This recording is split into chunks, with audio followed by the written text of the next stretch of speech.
Tenemos un elevado grado de impunidad en todos los delitos concernientes a las mujeres. Existe más del 95% de impunidad en todos los feminicidios. Eso no puede ser.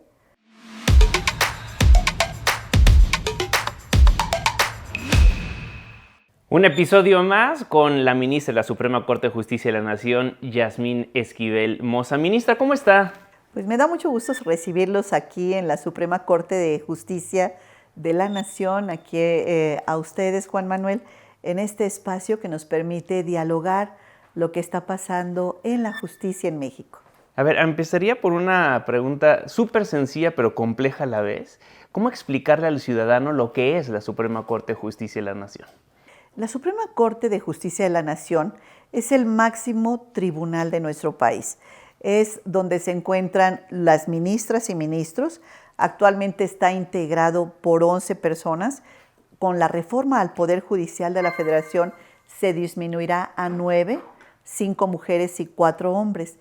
La Suprema Corte de Justicia de la Nación es la que toma la determinación sobre los derechos de las personas cuando en última instancia, es decir, cuando existen temas que por su relevancia, por su importancia, por su trascendencia, o bien porque estén temas en contra de lo que dispone la Constitución, son temas que tenga que ver la Corte para determinar cuáles son los derechos. ¿Cuál es la importancia de los criterios que se manejan aquí en la Corte? Es que estos van a permear hacia abajo en magistrados y jueces federales y locales, lo que se vaya determinando sobre los derechos de las personas aquí en la Suprema Corte de Justicia de la Nación. Por eso, cuando a veces se señala, pues ya lo dijo la Corte, pues ya lo dijo la Corte, es la última instancia en materia de derechos. Y entonces, aquí estamos trabajando intensamente. Para mí, pues ha sido el más alto honor de mi vida estar aquí. En mi carrera de 24 años como juzgadora y 40 años en el servicio público, pues sin duda alguna el mayor honor es servir como ministra desde la Suprema Corte de Justicia de la Nación. ¿Se acuerda cuál fue su primer trabajo hace 40 años? Sí, por supuesto. Estuve trabajando en aquel 1985-86 en una delegación política en Coyoacán. En aquel entonces, Juan Manuel, eran delegaciones políticas. En ese periodo estaba un delegado político, Fructuoso López Cárdenas, de San Luis Potosí. En ese tiempo, aún yo estudiante, pues estaba por allá trabajando como jefa del Departamento de Capacitación de Personal en 1985. Más tarde trabajé en otras delegaciones políticas, en Benito Juárez con Kena Moreno, en Azcapotzalco con el embajador David Jiménez González, en el gobierno de la ciudad, en la dirección como directora de Asuntos Políticos de la ciudad, en la Procuraduría, antes Procuraduría General de Justicia de la Ciudad de México, que estuvo el doctor Humberto Benítez Treviño. También estuve en el Instituto del Fondo de Vivienda de los Trabajadores en Infonavit, en la Asamblea Legislativa, cuando se llevó a cabo y se elaboró el primer código financiero en 1991 de la Ciudad de México. Y así hemos recorrido ya bastante camino, bastantes instituciones, con experiencias sin duda todas ellas muy enriquecedoras. Pero como ministra de la Corte, el mayor honor de mi vida. Y usted, que ha sido servidora pública por tantos años, ¿sí era necesaria la reforma al Poder Judicial? Pues el Poder Judicial Federal, sin duda alguna, debe transformarse, debe cambiar, debe desde sus estructuras moverse. Y creo yo, y estoy convencida, que la reforma al Poder Judicial Federal era necesaria. Esta reforma que se publicó el 15 de septiembre de 2024 de este año abre brecha para otras reformas que deben venir después. Sin embargo, esta tiene ventajas importantes. Una de ellas es el tema de la paridad de género. En el Poder Ejecutivo y Legislativo vemos que existe la legislatura de la paridad. Hoy tenemos y nuestra generación está viendo como titular del Poder Ejecutivo a la doctora Claudia Sheinbaum, una extraordinaria mujer, muy destacada desde el punto de vista político y profesional, en la ciencia también. Y entonces, algo que nuestras generaciones anteriores soñaron, nuestra generación la está viviendo, tener la primera mandataria mujer en la doctora Claudia Sheinbaum. Un sueño que hoy se hace realidad. Pero aquí tenemos un pendiente importante en el Poder Judicial. Aquí las mujeres, su presencia, nuestra presencia de las mujeres ha sido marginal. A lo largo de 200 años, más de 200 años de la vida independiente de México, hemos tenido cerca de 500 hombres como ministros en la Suprema Corte de Justicia de la Nación y únicamente 15 mujeres. Como veremos, es abismal la presencia abismal esta brecha que existe tan grande entre la presencia de hombres y mujeres. Con esta reforma al Poder Judicial, ya la asignación de los cargos en los que ganen en las boletas para jueces, magistrados y ministros se van a asignar de una manera paritaria. Es decir, la mujer más votada y el hombre más votado serán los dos primeros lugares y se irán asignando uno a uno. Un hombre, una mujer, un hombre, una mujer. De tal manera que tendremos 881 cargos que se van a elegir, sin duda alguna 441 serán para mujeres. Entonces eso nos permitirá tener ya un poder judicial paritario a partir de la elección de jueces, magistrados y ministros. Esa es una ventaja para nosotras y como yo lo he comentado en algún otro foro, si en la sociedad la mitad somos mujeres, pues en la vida pública también tenemos que participar las mujeres en la misma proporción y participar en los ámbitos de decisión, tanto en el Ejecutivo como en el Legislativo y ahora en el Judicial. Entonces, esta paridad de género es algo que destaco en la reforma al Poder Judicial. Otro de los aspectos importantes y ventajas es la transparencia. Los procesos se hacen sumamente transparentes. Las sesiones del Pleno serán todas ellas públicas para que la ciudadanía y las abogadas y abogados conozcan cuál es el debate y la posición de cada una de las ministras y ministros. También tenemos otro tema que es fundamental, que es la austeridad. La población no le gusta que los funcionarios públicos tengan sueldos excesivos y privilegios desmesurados. Entonces, en ese sentido, esta reforma prevé una austeridad. Y algo que es fundamental es que la reforma también prevé plazos fijos para la resolución de los expedientes. ¿Cuántas veces ustedes como periodistas han señalado que hay expedientes que tardan muchísimos años, no avanzan, no hay expeditez en la justicia, no conocen a los ministros, no conocen a los magistrados, no conoce la ciudadanía a sus jueces? Y es importante que esta inmediatez, esta transparencia y esta forma de trabajo donde tengamos un poder judicial que se democratice, que se abra a la sociedad, que haya una justicia de puertas abiertas y una justicia al alcance de todos. Entonces, prevé plazos fijos de 6 meses y 1 año.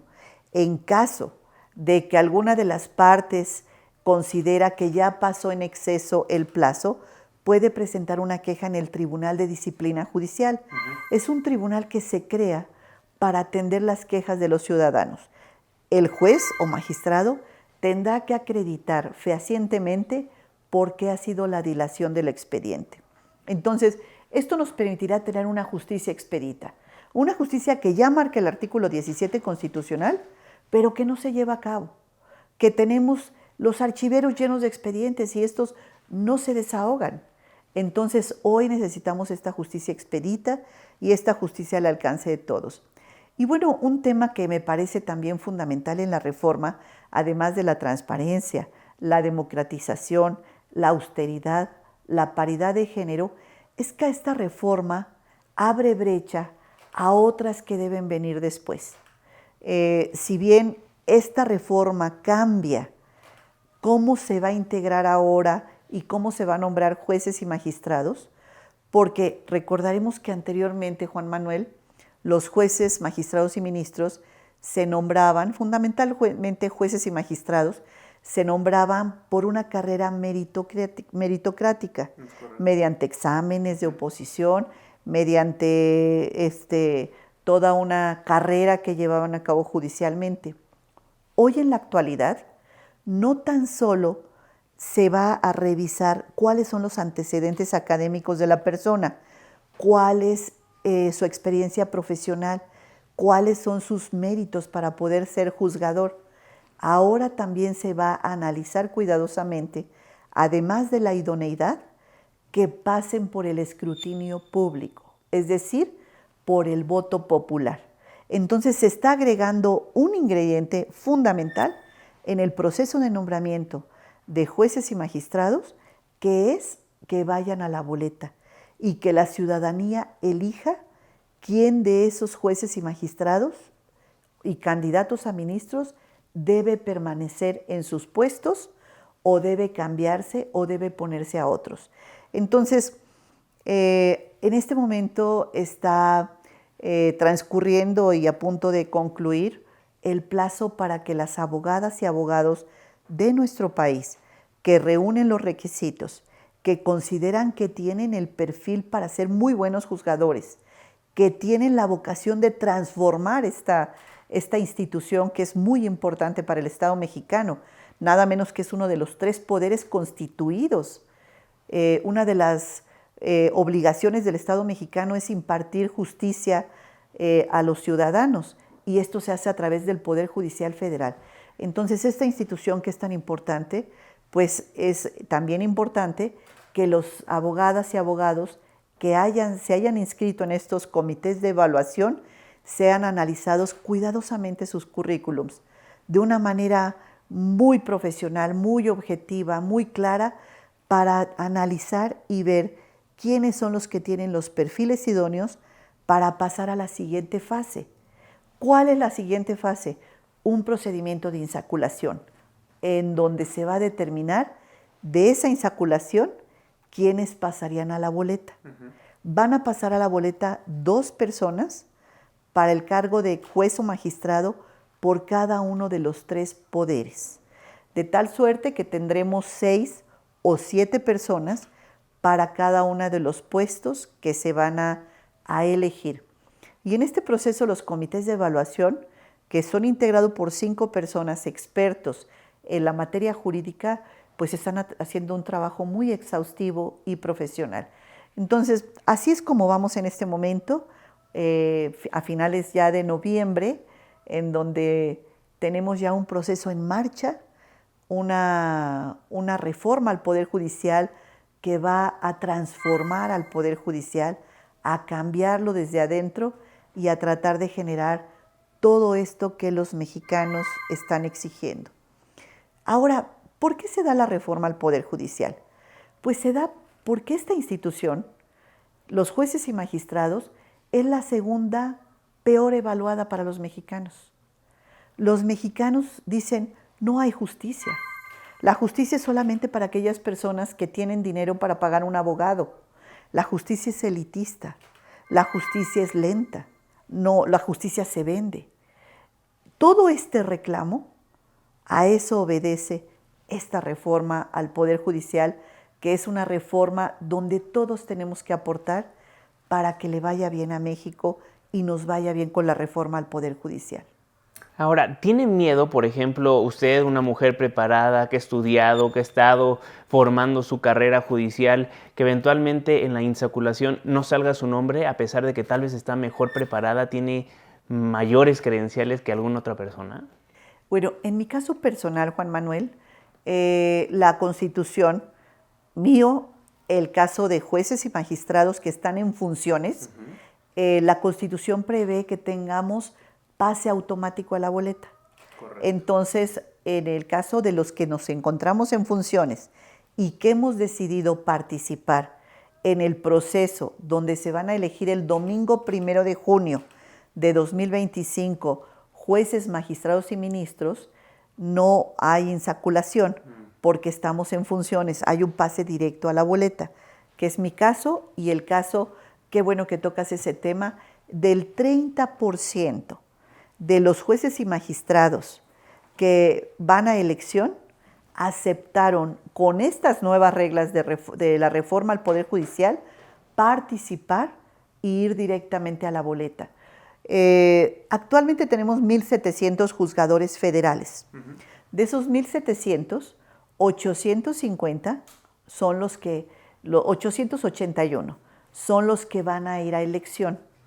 De estos 881, cerca de 280, es decir, el 30%, son juzgadores en activo que apostaron con estas nuevas reglas y que van a la boleta de manera automática al escrutinio público.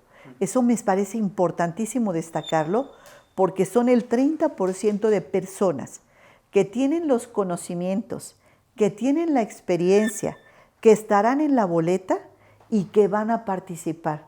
Los que se encuentran en funciones, que llegaron a ser jueces y magistrados mediante el sistema anterior, que era por méritos, por antigüedad, por exámenes de oposición, y hoy van a participar para ir al escrutinio público. Ese es un dato muy revelador. Entonces tendremos en la boleta aspirantes que vienen propuestos por el Poder Judicial, Ejecutivo y Legislativo, y tenemos también los juzgadores que están en funciones, que también estarán en la boleta. Hay muchos ciudadanos que tienen miedo que lleguen a la boleta personas que no tienen la suficiente experiencia. ¿Usted cree que los requisitos son los necesarios para poder impartir justicia? Las personas que se están inscribiendo, por supuesto que debe haber una gama muy importante de abogadas y abogados. Por eso es tan relevante el papel que están desempeñando los comités de evaluación. Tiene que ser un papel responsable, cuidadoso, exhaustivo, para poder analizar cada expediente y no dejar fuera a personas que tienen todos los méritos y no incorporar a personas que carecen de los méritos suficientes para poder tener eso que le llama la Constitución idoneidad para el cargo, en donde no se necesita nada más el conocimiento y la experiencia, sino también el compromiso con México, a la transformación del Poder Judicial y la prudencia que siempre tiene que tener un juzgador. La independencia, la autonomía es fundamental en el papel del juzgador. Y cuando hablo de independencia, me refiero a que el juez y magistrado debe estar ajeno de cualquier influencia externa, económica, política, social, familiar, a la hora de resolver su expediente. El juzgador debe estar frente a su expediente para resolver de manera independiente, ajeno a cualquier presión externa de cualquier ente de la sociedad económico, político o de la delincuencia organizada. Debe resolver exclusivamente de acuerdo a las constancias de autos y en eso se finca la independencia del juzgador, la autonomía que debe tener el juzgador y que es inherente a la persona y frente a lo que va a resolver. Eso es a lo que llamamos independencia y eso es lo que debe cuidar estos comités de evaluación para que el ciudadano, cuando lleguemos a la boleta, veamos que cualquiera de los que pueda votar sea una persona que reúne los méritos y el conocimiento suficiente para ser un gran juzgador. De eso se trata, Juan Manuel, de que todos los que estén en la boleta tengan en principio la excelencia para poder impartir justicia, que además es una función del Estado mexicano clave en nuestra sociedad. En la boleta el 1 de junio va a aparecer Yasmín Esquivel Moza, pero ¿quién es esta persona? Pues mire, soy producto del esfuerzo de mi familia, de mis padres, de la escuela pública. Yo estudié en escuelas públicas, el preescolar, primaria, secundaria, preparatoria y la universidad. Ya después, cuando yo tuve oportunidad de trabajar, pagué en escuelas privadas para hacer maestrías, diplomados, doctorado, pero yo soy producto de la escuela pública hasta la universidad. A lo largo de todos estos 40 años, que ha sido mi trabajo desde que era estudiante, desde que era estudiante ingresé en el servicio público, hace 40 años, vi que mi compromiso era servir a los demás. Me di cuenta que mi vocación de servicio era escuchar a los demás y ver cómo puedo servirlos y cómo puedo ayudarlos.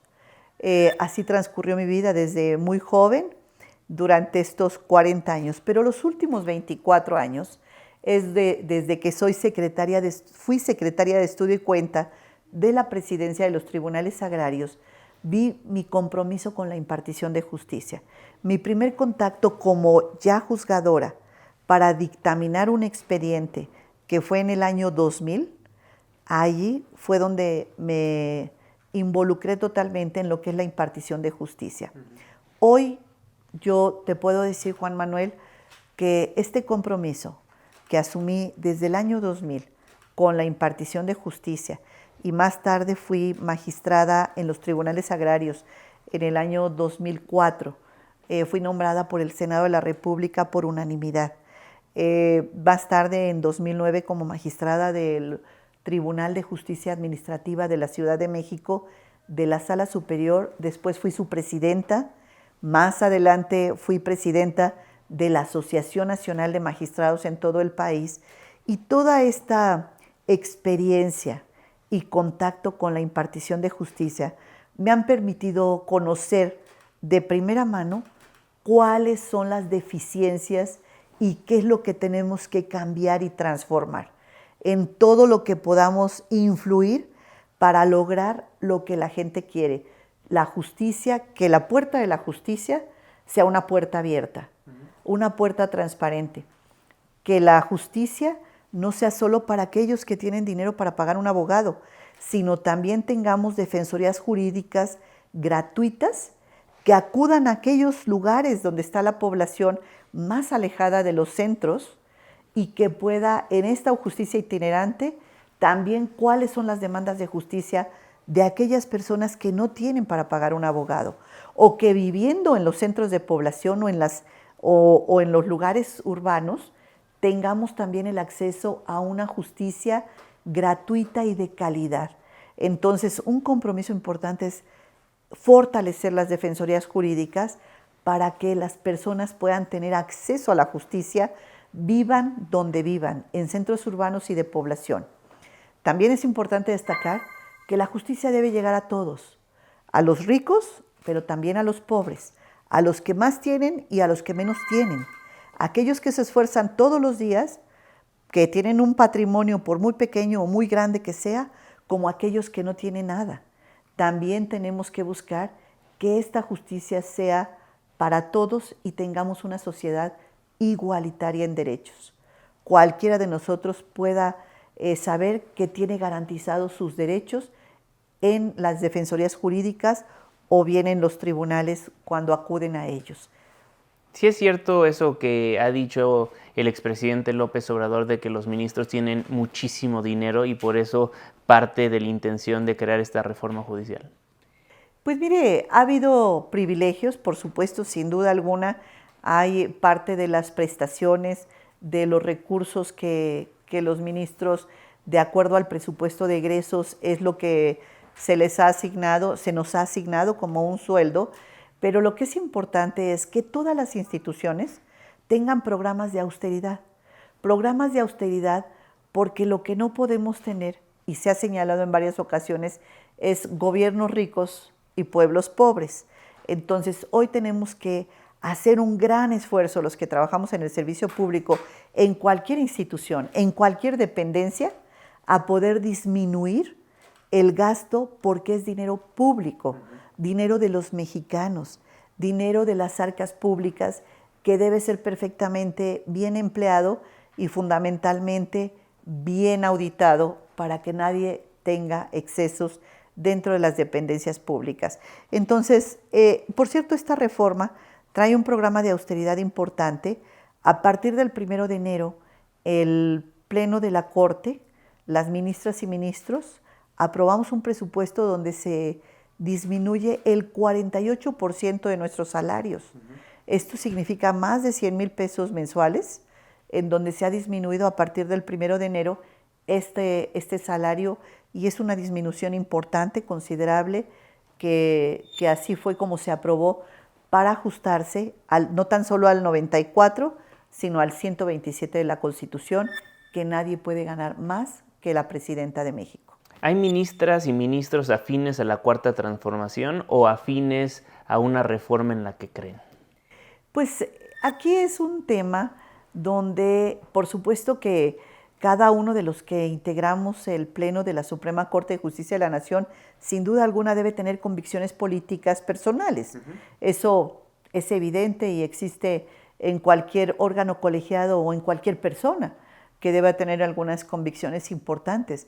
Pero para mí, para Yasmín Esquivel, la convicción es transformar la justicia. La convicción es que esto cambie.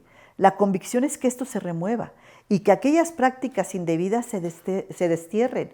El familiarismo que se ha comentado, los casos de corrupción sean sancionados, el tema del exceso del gasto, todo eso se tiene que ir corrigiendo porque es lo que aspiramos los mexicanos y sobre todo que tengamos jueces con puertas abiertas, juzgadores que estén cerca de la gente. Doctora, ¿está lista para hacer campaña? ¿Sí se imagina caminando las calles, tocando puertas, diciéndole a sus vecinos, voten por mí? Pues mire, estoy preparada para que esto cambie. Estoy preparada para dar a conocer cuáles son las propuestas. Ahorita, en este momento, todavía no está la campaña. Estamos en un proceso donde se está avanzando. Están los comités de evaluación haciendo su trabajo para determinar quiénes van a ser las candidatas y candidatos a juzgadores. Posteriormente a ello, se cerrará esta etapa, vendrá la evaluación por parte de los juzgadores, luego la insaculación el 4 de febrero y tendremos más o menos idea de cómo estarán integradas las listas a finales de febrero. Luego, en abril y mayo serán las campañas. Son 60 días de campaña donde ya se podrá pedir el voto directamente a la ciudadanía y se podrá hablar con la ciudadanía para decirles quiénes somos, qué hacemos, cuál es la propuesta y entonces la ciudadanía pueda tomar una decisión. Tomar una decisión y decir quiénes son las ministras y ministros por los que voy a votar, quiénes son las magistradas y magistrados y los jueces. La ciudadanía tendrá a su alcance 6 boletas y en esas 6 boletas marcará las personas que van a accesar. ¿Qué es lo más importante del proceso? Que participe la gente, que participe la ciudadanía, que participemos todos. ¿Y si cree que vayamos a participar? Unos abogados participando, otros como candidatos y la ciudadanía con su voto. Estoy convencida que va a haber una participación importante. ¿Por qué? Porque tendremos cerca de 5,600 candidatos en campaña en los diferentes circuitos judiciales o entidades federativas. Estarán en campaña y esto va a generar que la población asista a las urnas y vaya a votar por los jueces que se encuentran en funciones, por los jueces nuevos o por los que consideren que reúnen los requisitos. El papel del INE es fundamental en todo esto. El INE es una institución, Juan Manuel, que tiene 34 años haciendo elecciones. Es una institución que la ciudadanía confiamos en ellos. Lo han hecho y lo han hecho muy bien, las últimas elecciones. Ellos tienen encargada esta elección al Poder Judicial. Ellos van a hacer las cosas correctamente y ellos van a dar a conocer a través de los mecanismos de los medios oficiales o mecanismos tecnológicos dónde está ubicada la casilla. Prevén poner el mismo número de casillas que en la elección presidencial, el número de casillas, y ellos también prevén dar a conocer a la ciudadanía a través de los medios que están a su alcance o tecnológicos quiénes son los candidatos. Entonces la ciudadanía va a tener en sus aplicaciones o al alcance en los medios de comunicación quiénes son los candidatos que van a aspirar en sus distritos, en sus secciones electorales y poder acudir a las urnas y votar por ellos. Ministra, me gustaría platicar del 25 de noviembre que se celebra a nivel mundial todos los años. La violencia contra la mujer, en particular en la República Mexicana, es algo que nos lastima un montón, a la sociedad en general. siendo ministra de la Corte, buscando nuevamente estar en el máximo tribunal de nuestro país, pues qué mensaje darle a esas mujeres, a esas familias que han perdido a un ser querido debido justamente a los feminicidios, a los acosos, a los secuestros contra las mujeres por el simple hecho de ser mujeres. Mira, a mí como mujer es un tema para mí muy sensible. El 25 de noviembre, que es el día que se recuerda la eliminación de la violencia contra la mujer, el día, porque no puede ser una celebración, claro. Es un día donde recordamos a nivel internacional que las mujeres seguimos siendo víctimas de diferentes tipos de violencia. Eso, por supuesto, a mí como servidora pública y como mujer me duele que exista en 2024, en pleno siglo XXI, en donde haya cada 10 minutos en el mundo muere una mujer de manos de un agresor, de su pareja, de su familiar o de algún hombre por el hecho y por temas de orden de género. Cada 10 minutos en el mundo. Más de 51,000 mujeres en 2023, de acuerdo con los datos oficiales, murieron en manos de sus agresores. Esto no puede ser, y en nuestro país, en México, estamos en un índice elevado. 10 mujeres mueren todos los días en manos de sus agresores, ya sea que lo tipifiquen como delito de feminicidio o de homicidio en agravio de una mujer. Pero como quiera que sea, en cualquiera de los dos tipos, existe este género de violencia. Y la violencia no es nada más la brutalidad de matar a una mujer. También existe violencia psicológica, violencia física, violencia sexual, violencia patrimonial. Y estos diferentes tipos de violencia en que la mujer es víctima de todo ello, pues es algo que tenemos que abatir en nuestra sociedad. Esta reforma al Poder Judicial que hemos hablado, pues es uno de los temas de la agenda y es uno de los prioritarios, porque tenemos un elevado grado de impunidad en todos los delitos concernientes a las mujeres. Existe más del 95% de impunidad en todos los feminicidios. Eso no puede ser. No puede ser que no tengamos la especialización para poder investigar estas pérdidas de vida de las mujeres por cuestiones de género y que aún estemos con estos elevados índices de impunidad. Y estos índices de impunidad se dan por varios factores. Uno, por corrupción.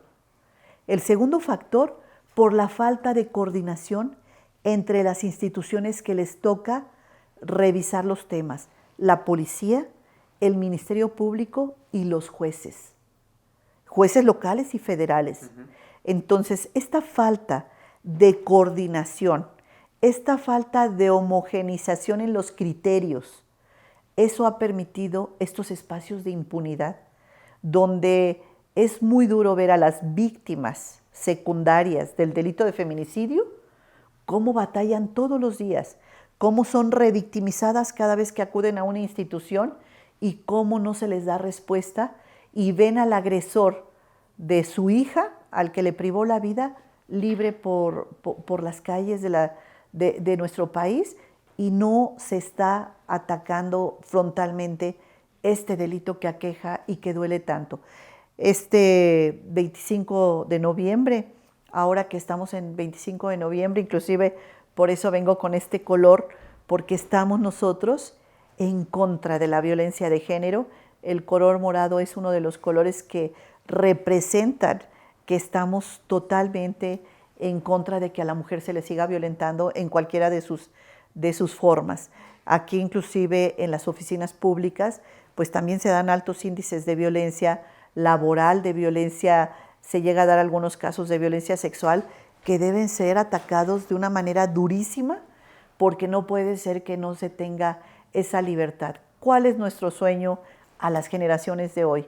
Que tengamos algún día una vida igualitaria, donde la igualdad entre hombres y mujeres no sea algo extraordinario, sino sea algo ordinario, sea algo del día a día, y en ese sentido es donde tenemos que trabajar fuertemente Y sí es importante destacar que el 25 de noviembre de cada año queremos que los delitos de violencia de género disminuyan y los índices de impunidad ya nos estén dando con esas tasas que tenemos pues arriba del 95%. ¿Cree que con la reforma al Poder Judicial que tiene la equidad de género se logre disminuir la impunidad en este tipo de delitos en la República Mexicana? Tengo confianza en ello, toda vez que la presencia de las mujeres en los órganos de decisión, en la impartición de justicia, es muy importante, porque la presencia de la mujer hace que se cree una sensibilidad muy especial cuando se toca de impartir justicia con perspectiva de género. ¿Y qué significa impartir justicia con perspectiva de género? Que al nosotros ver un expediente donde está involucrada una mujer que ha sido víctima de violencia de género, hay que revisar las circunstancias en las que se encontraba la mujer.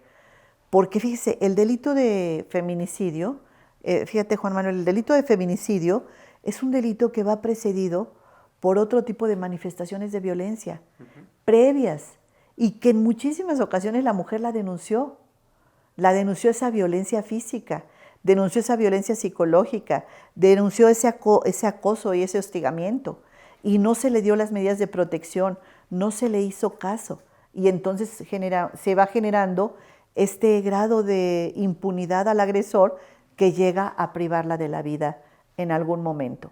Y eso es lo que sucede en muchas ocasiones con todo este esquema que se va viendo alrededor de la mujer. Juzgar con perspectiva de género no es solamente ver a la mujer de manera aislada, sino ver el entorno y las circunstancias que rodean cada uno de los casos y juzgarlo desde esa perspectiva en función de las condiciones que están alrededor de ella y de estos estereotipos que se presentan en nuestra sociedad. Si tenía la falda corta, si estaba en deshoras caminando por la calle, entonces todos estos estereotipos que se llegan a dar, que nosotros descalificamos totalmente, no puede seguirse presentando dentro del marco de la violencia en contra de la mujer. Hoy estamos decididas, cero violencia a la mujer. Este 25 de noviembre queremos que la violencia se acabe. ¿Hay muchas mujeres que van a estar participando en este proceso electoral? Sí, tenemos un número elevado de mujeres. En este proceso se han inscrito arriba del 40% de mujeres y eso para nosotros es muy importante, que las abogadas y abogados estén interesados y fundamentalmente las mujeres. Y habrá más espacios para mujeres porque se asignarán en un 50-50. Entonces, el 40% aproximadamente de mujeres que se han inscrito en los diferentes comités, esperemos que en los próximos días pueda subir esta cifra, esta presencia femenina pues va a hacer que tengan las condiciones, los comités de evaluación para llevar mujeres a la boleta. Entonces es importantísima la participación de la mujer. Hoy más que nunca hago un llamado a las mujeres abogadas y abogados y abogadas, pero fundamentalmente a las abogadas, para que podamos estar participando en este proceso y esta gran oportunidad que nos da la reforma al Poder Judicial. Licenciada, maestra, doctora, ministra de la Suprema Corte de Justicia de la Nación, Yasmín Esquivel Mozo. Ministra, muchísimas gracias. Muchísimas gracias, Juan Manuel. Gracias.